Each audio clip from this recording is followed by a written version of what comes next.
Welcome back to Double L Cattle Farming and Hatchery. Today's video is about the Chicken Tractor 9000. This thing has stability, mobility, and durability all built in. If this is something you're interested in, stay tuned.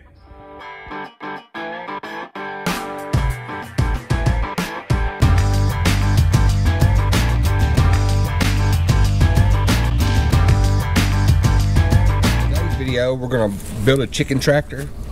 There's a lot of them out there that seem to be pretty complicated and time consuming, and some of them expensive, and some of them don't last a long time. I know these little coops like this, them things are expensive, they don't last any time, they're just not well made. So today we're going to show y'all how to build a chicken tractor that will last a long time and is very economical and simple to build. In this video we're going to include the material list, as well as the cost of the materials and the time we spent building this chicken tractor. So the first step is to lay out the PVC frame. We got this 2-inch PVC in 10-foot sticks. We're going to build a frame for the bottom of the chicken tractor where it will support the wire structure to where it will move around the yard easily and be stable.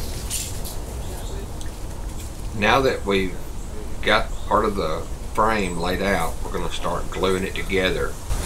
We used for the length the entire 10-foot sticks, also the elbows on the end, so it made it about 10 foot 6 inches total for the length. I don't know if we'll need it or not, but I'm going to put one vertical brace right in the middle to support the wire structure.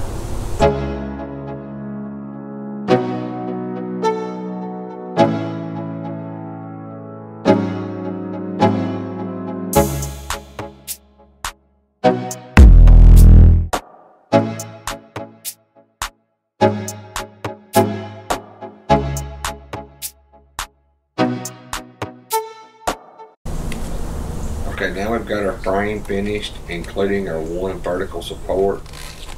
We're going to start putting the wire over the top. This is our first run of the wire over the top. And the frame is 10 foot long. We're going to put two 6-foot runs of wire across the vertical support right in the middle. The vertical support is over just a little bit over 6 feet, because I can stand up there without touching.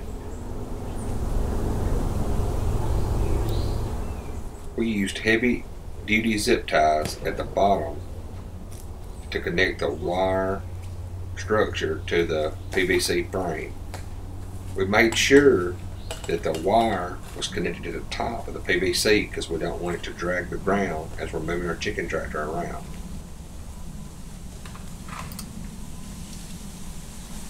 Now we put our second strand of wire over the top of our PVC frame, and because the wire is 6 feet and our frame is only 10 feet, and we've used two runs of 6-foot wire, we've got 2 feet of overlap in the middle of our PVC frame. We use some smaller medium duty zip ties to connect the two runs of wire together where it overlapped in the middle going over the PVC frame. Well, we had to take a break. Me and my wife finally caught COVID. It's the first time we've had it, so we're back on the chicken tractor here. Come down here at this other end. We're not done with it yet.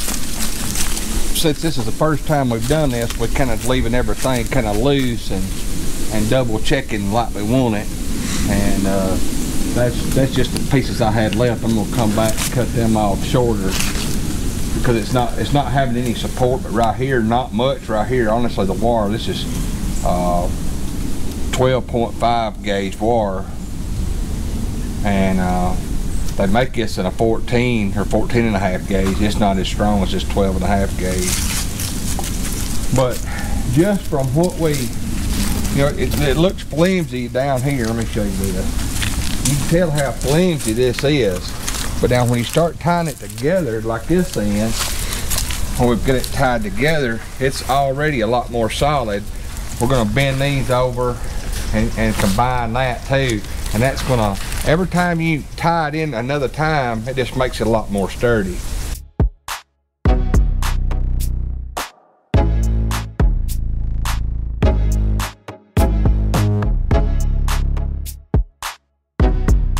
So far, really pleased with how this thing's turning out, just from a concept in my head. It's really lightweight, and every time we tie in some more, it's just getting a lot more sturdy. Now, one of the most nervous parts about this is I gotta cut a door in. Cut the door as small as possible without making it cumbersome or not really workable either. So I'm gonna try to figure out the right size for this and cut the door in.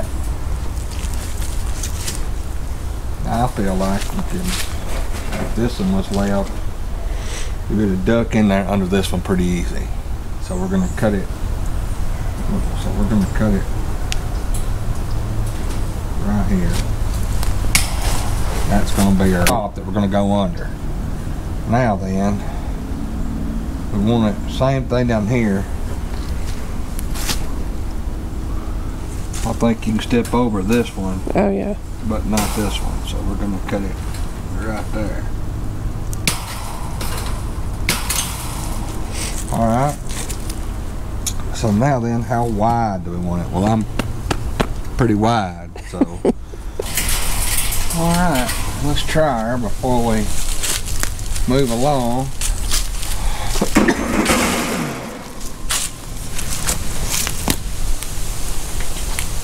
I think that'll work. I mean, you don't want any bigger. I sure don't think you want any smaller. No. But I think that'll work. Now we're going to cut the excess off our vertical support. We just left a foot going each way. Once we cut that off, we glued our caps on to keep it filling up full of water. We've got the main structure of our chicken tractor together. We've run a piece across here, and then we bent the sides down, all the way down, and we did cut it a time or two to where it would lay flat. But you just wouldn't believe how much more laying that wire down and zip tying it on there, how much sturdier this made it. We done it on both ends. We wanted a lightweight nest because that's the whole point of making this chicken tractor, is making something lightweight but works really well. And I found these Happy Hen nesting bucket kits, and they're just really simple.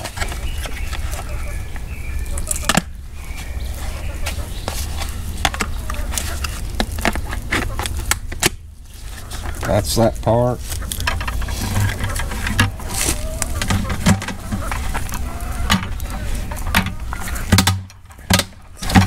I got these off eBay, and they were 6 of them.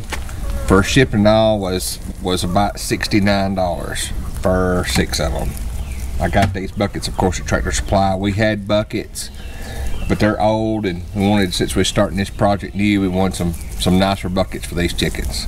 All right, now we've got our nesting boxes zip tied or cable tied to the sides. All we got left is our roosting spot, water, feeder, and our cover. We just cut this. It's a little cedar pole. We felt like that would be just a good roost in there, so we just cut that with the sawzall, put that in there. We taped up the ends where it wouldn't punch through our tarp. And a lot of people's going to wonder why we're using 3 tarps instead of 1 big tarp. Well, the whole premise behind the chicken tractor is making it lightweight and movable. If you put 1 tarp, it being lightweight has no way to breathe. When a strong gust of wind comes through, it's just going to take it with it. But by overlapping these tarps, it's going to give it room to breathe, and hopefully, if a windstorm comes through, it'll still have room for air to escape, and hence our chicken tractor will remain intact. I put this door on here out of zip ties as well. I just cut it 1 square bigger than the door I cut it out of. I zip tied it. It works really good. You just open it and shut it. I've got bungee cords, so if I want to lock it, I've got 2, one at the bottom, one at the top. It won't come loose, it won't come open at all. And then to open it, you just release the bungee and clip it to the wire. It's there for when you want to close it, and you just open the door real easy. Now, I left the two bottom runs because normally on a chicken coop, you'd be wanting to come outside, open up, let them outside, but you gotta think, this is a chicken tractor. I'm not wanting to come outside. I'm wanting to keep them inside. When I'm using this, I'm wanting them to stay in. You come in here, I've got their automatic water right here, a roosting pole, 4 nesting box. This really turned out a lot better than even I thought it would. As far as expense, time to complete, you could do this easy in one day. I know I didn't spend over 8 hours on it. We had a storm this week, so that's another reason why I ain't done put the chickens in. I wanted to test that. I felt like because I overlapped, instead of using one tarp that would be airtight, I overlapped these to give it room to breathe. I actually tied it off to this little bamboo the other night. Even though I felt like it would breathe and not turn over with strong winds, I still tied it off just to make sure and left slack in it where if it did try to blow, it would blow the slack out of the line. I could tell it had moved. It never did move. And we had some 30 and 40 mile an hour winds. Well, Chicken Tractor 9000 is complete. All we got left is putting a little nesting material in the nesting boxes and putting the chickens in there. All right, we got their water full, their feed full. The first night, the little Jubilees, I got one hen that's a setting, so there's 6 in here, and I got one more that's setting in them 2 roosters. These little Jubilee Orpington Bantams. See how they like their new home.